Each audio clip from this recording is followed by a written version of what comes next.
시청자 여러분 안녕하십니까? 김신철 변호사입니다. 개인회생은 채무자가 정해진 기간 동안에 매월 변제금을 납부한 후에 갚지 못한 채무는 탕감시켜주는 채무조정제도인데요. 여기서 말하는 월 변제금은 채무자가 벌어들이는 월 평균 소득에서 생계비를 공제하고 남는 가용소득을 말합니다. 이 생계비는 당해년도 가구별 중위소득의 60% 정도에 해당하는 금액으로 인정되고 있는데요. 2020년도 기준으로 1인 가구 생계비는 105만 원 정도로 인정되었는데요. 2021년도에는 110만 원 정도로 해가 바뀌면서 생계비 인정 금액도 5만 원 정도 상향이 되었습니다. 그런데 사실 한 달 동안에 110만 원으로 월세나 공과금을 내고 통신비나 식비까지 전부 해결을 하려면 빠듯하겠죠. 그러다 보니 이 생계비 110만 원보다 더 많은 생계비를 사용하겠다라고 주장하시는 분이 있는데요. 결론부터 말씀드리면 불가피하게 지출되는 필요비라는 것이 입증이 되면 추가 생계비를 인정받을 수도 있습니다. 예를 들면 질병을 앓고 계시기 때문에 매월 병원비나 약값으로 20만 원가량의 필수적인 지출이 추가로 발생한다면 이분은 개인회생의 생계비에 20만 원의 의료비를 추가로 인정해 달라고 주장할 수 있습니다. 그래서 1인 가구의 경우 110만 원의 생계비가 아니라 130만 원의 생계비를 사용해야겠다라고 주장할 수 있는 거죠.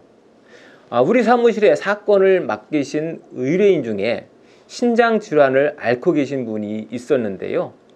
약값과 병원비를 필수적인 추가 생계비로 주장해서 원래의 변제 금액보다 20만 원 더 낮추어서 개시 결정을 받은 사례가 있었습니다.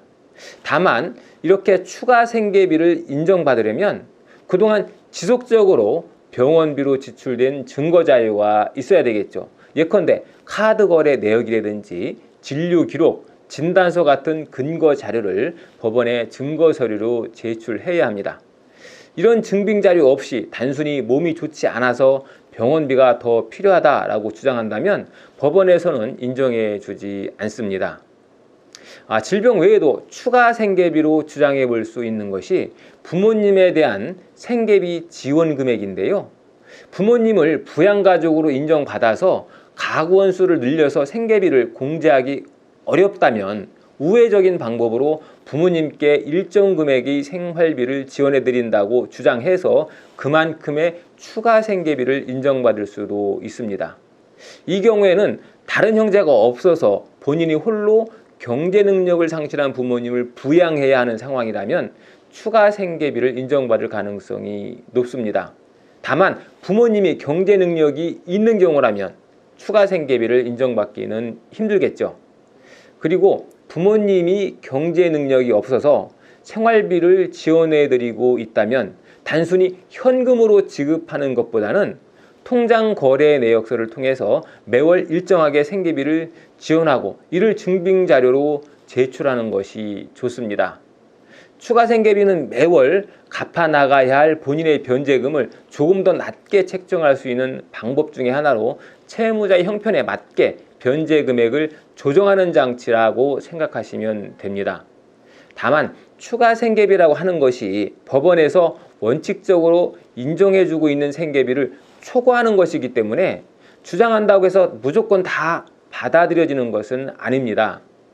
추가 생계비 주장 사유가 있다 하더라도 도박 채무나 주식 투자 실패로 난 채무 이런 것으로 개인회생을 신청한 채무자의 경우에는 법원으로부터 추가 생계비를 인정받지 못할 확률이 높습니다. 또 최근 대출이 너무 과다해서 추가 생계비를 인정해주지 않으려 하는 경향도 있으니까 이 부분도 참고하시기 바랍니다.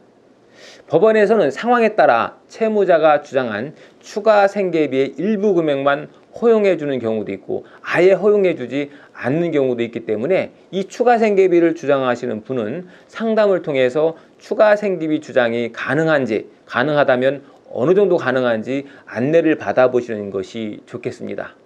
오늘은 개인회생에서 추가 생계비를 인정받기 위한 조건들에 대해서 알아봤습니다. 김신철 변호사였습니다. 감사합니다.